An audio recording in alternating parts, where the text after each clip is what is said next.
திரு எடப்பாடி பழனிசாமி அவர்கள், "நாங்கள் ஒன்றும் ஏமாளி அல்ல. ம்.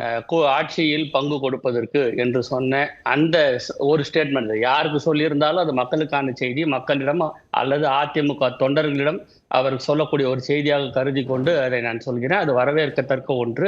ம். அவர் இந்த நிலைப்பாட்டில் உறுதியாக இருக்க வேண்டும் என்று அதிமுக தொண்டர்கள் எதிர்பார்க்கிறார்கள். ம்.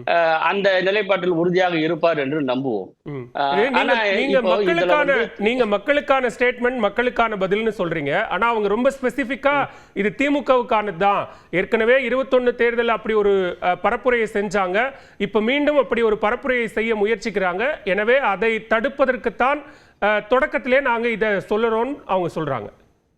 அரசியல் சூழ்நிலையில் பேசப்படுபவை, அரசியல் சூழ்நிலை நடப்பதையெல்லாம் பார்க்கும் பொழுது, திராவிட முன்னேற்றக் கழகத்திற்கு ஏற்படக்கூடிய நியாயமான சந்தேகங்களை திராவிட முன்னேற்றக் கழகம் எழுப்புகிறது. அதற்கு அவர் பதில் சொல்கிறார் என்றால், அந்த பதிலில் எவ்வளவு நாள் அதில் உறுதியாக அந்த நிலைப்பாட்டில் நிற்கிறார், எத்தனை மணி நேரம் திரு எடப்பாடி பழனிசாமி அவர்கள் தனது நிலைப்பாட்டில் உறுதியாக நிற்கிறார் என்பதை பார்ப்போம்.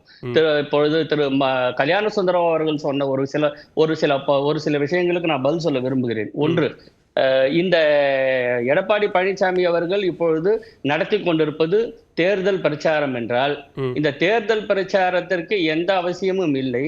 தேர்தல் வெகு காலம் இருக்கிறது.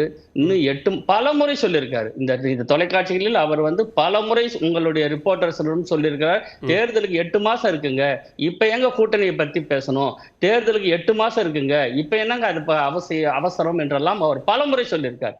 ஆனா திடீர் என்று ஒரு நாள் யாரும் எதிர்பாராத ஒரு விஷயமாக இப்படிதான் எல்லாரும் தொடர்ந்து பல யூகங்களை, பல ஸ்பெகுலேஷன்ஸ் அவரிடம் கேட்டுக்கொண்டிருந்த அந்த டைம்ல இதெல்லாம் சொல்லிட்டு, திடீரென்று ஒரு நாள் யாரும் எதிர்பாராத நேரத்தில் சட்டமன்றம் நடந்து கொண்டிருக்கும் பொழுதே அவர் அங்கிருந்து புறப்பட்டு டெல்லிக்கு செல்கிறார். டெல்லிக்கு சென்று அங்கே இருக்கக்கூடிய ரிப்போர்ட்டர்ஸிடம், இல்ல நான் எங்களுடைய கட்சி அலுவலகத்தை பார்வையிட வந்தேன் என்கிறார். பிறகு இரவோடு இரவாக போகிறார், திரு அமித்ஷாவை சந்திக்கிறார். அதெல்லாம் நம்ம நாடறியும்.